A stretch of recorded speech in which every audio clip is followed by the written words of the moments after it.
కొందరు చాలా డీటెయిల్డ్గా, కొందరు ఫైల్లో మునిగిపోతారు, కొందరు అన్కన్వెన్షనల్ రిజల్ట్స్ తీసుకొస్తారు. బట్ కొంత అంబేద్కర్ గారి ప్రస్థానానికి, వీరి ప్రస్థానానికి ఒక చిన్న స్వారూప్యం చెప్తాను. వీరు మచిలీపట్నంలో చదివినప్పుడు ఉన్న హాస్టల్ ఎంత,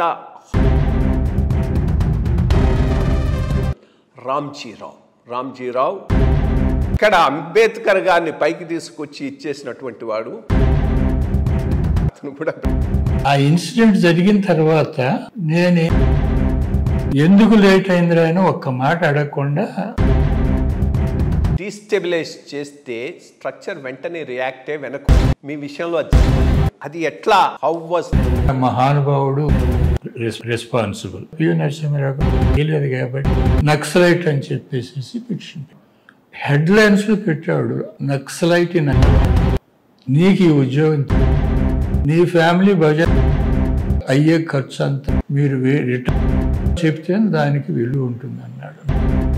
వచ్చినాక ఎందుకు డబ్బు ఏమైపోతుంది, ప్రతి ఫైనాన్స్ ఇన్ని ట్యాక్సెస్ వస్తుంది, ఇంత గ్రాంట్ వస్తుంది. అప్పుడు నాకు తట్టింది సంథింగ్.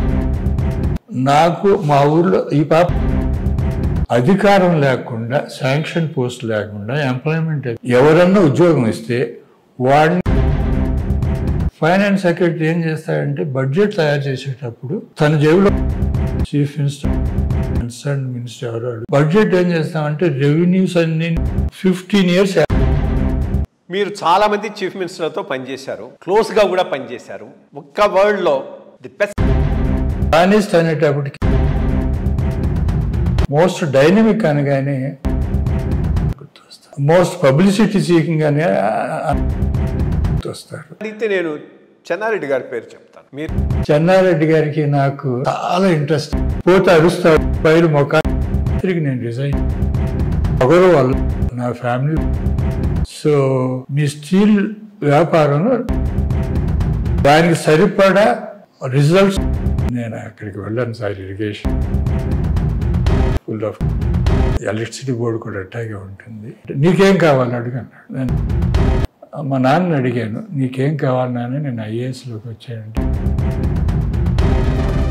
అమ్మని అడిగాను, మీ నాన్నలాగా టాప్ మీకు ప్రజలతో ఎక్కువ కాంటాక్ట్ ఉండాలంటే,